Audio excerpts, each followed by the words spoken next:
Are you struggling as a hunter, as a new hunter, trying to find that perfect deer that you want to kill? Or maybe you're just not seeing the amount of deer that you want to be seeing and you feel like you're doing something wrong? Oh, there you are. Well, here are 5 tips and tricks on how to become a better hunter. Starting off at number 1, we have a common but normal issue with beginner hunters, which is ignoring wind direction. You may not know this, but deer have a very good sense of smell, and they can smell anything from miles and miles away. So this is probably going to be one of your key things that you want to make sure that you're focusing on. Like if you see all these guys with like their little feathers and stuff or little puffy pouches, you actually might want to use those because that's probably going to be your best bet to finding more deer, because they're probably smelling you out and then they're snorting and then they're just going to be scaring the deer out of the area. New hunters often choose a spot where they saw deer earlier or where they think they might see deer. But if the wind is blowing from you towards the animals, they can smell you from hundreds of yards away. For this video, we're going to have a fix. So this is just what you can do about it. So today's fix for number 1 is going to be always checking the forecast and using a wind checker like a puff powder or one of those little feather thingies. And see if the wind is wrong, as hunters say, as we say, for your spot. And always have a backup plan. Always have a spot with a different setup for a different wind direction. So this will give you different areas to be able to do this. At number 2, we have excessive amount of movements or noise. So this one's probably going to be pretty obvious, but maybe not for some. So especially if you're sitting in just a stand, not a blind or anything, this is going to be one of the key things you want to make sure that you're not doing, is that you're not making an excessive amount of noise or movement. And if you're going to need to move or anything, do it very slowly, especially if you see deer. But even if you don't see deer, make sure that you're moving very slowly. Animals are hyper aware of unnatural movements and sounds, and common errors include like checking a phone too much, fidgeting, or even walking too loudly to a stand. We'll talk about that in a different video, but these are some of the key things that we've also found with drone footage. Not me personally, but somebody who took off a year of hunting to do research and stuff.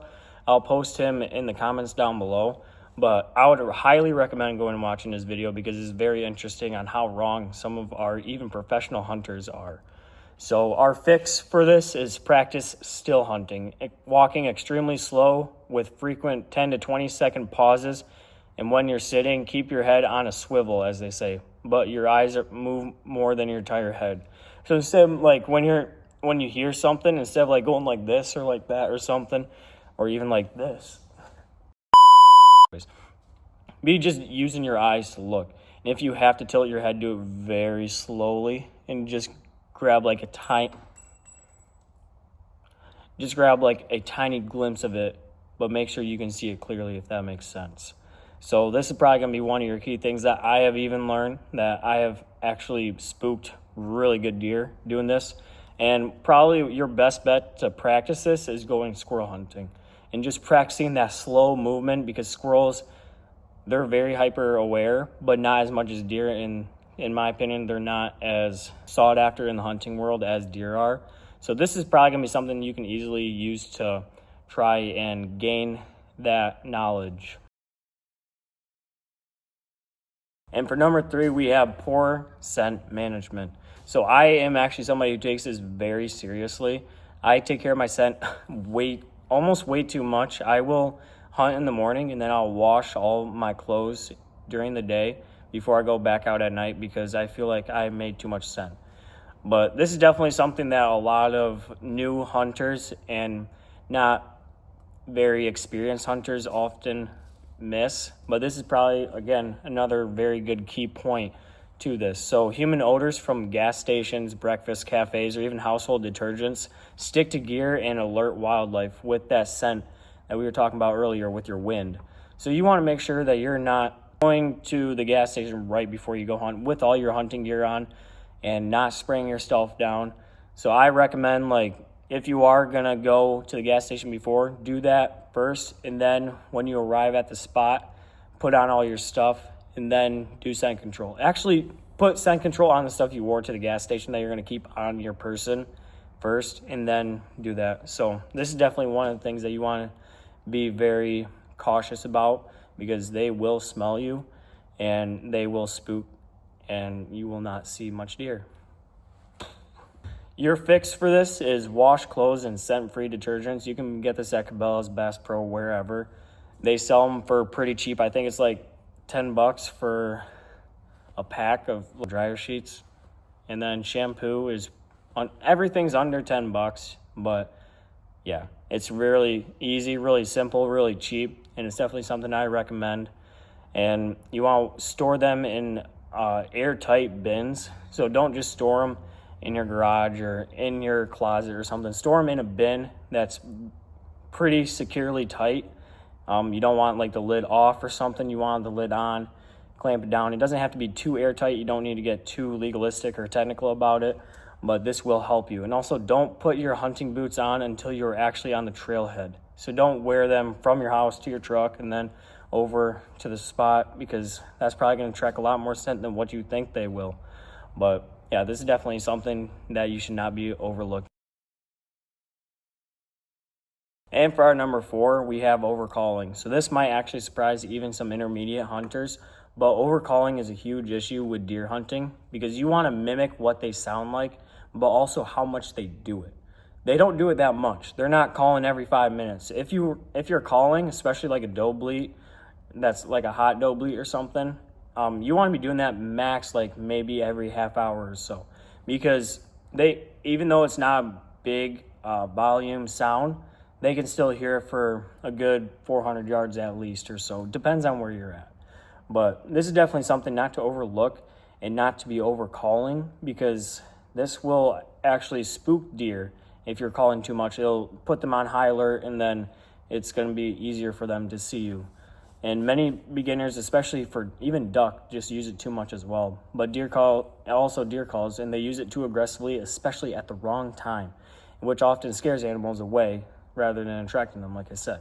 So for your fix for this is just less is more, basically. And if an animal is already heading your way, just stay silent. You don't need to call them in faster. They're not going to be trotting over to you. Oh, I hear a doe. Maybe I need to go faster before she leaves the area. No, they're just going to be walking casually, and then they'll find them eventually. They're not in no rush. They don't have somewhere to be. So they're just casually walking around. They don't have a 9 a.m. meet with their dad or their boss about to fire them or something. But also only use a call to get their attention or to change their direction if they're moving away, basically. So not that hard. Like I said, less is more.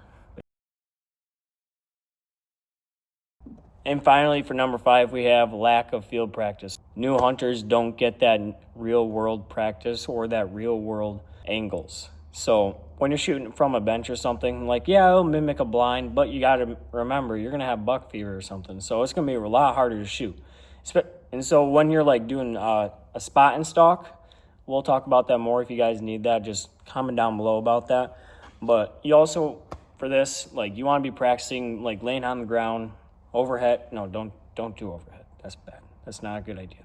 But maybe just stand over some brush or something. Like, just practice more than just a bench, because this is how you get more accurate. This is how you're going to be getting better, is by taking very odd shots, basically.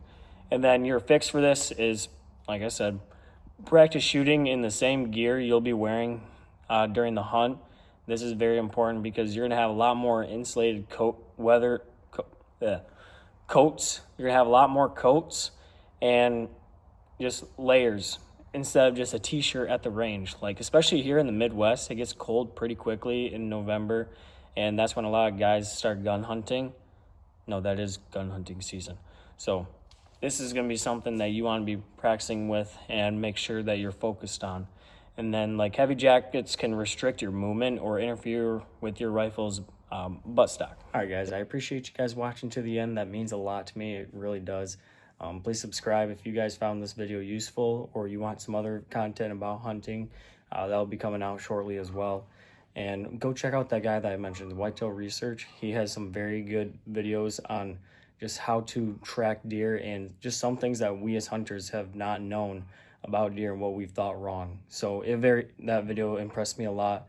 And but yeah, Comment if you guys have another video idea, like I said, and let me know what you guys thought, what I could do better, and just drop a like if you guys found this useful. So thanks again for sticking to the end, and I wish you guys a good day. Peace.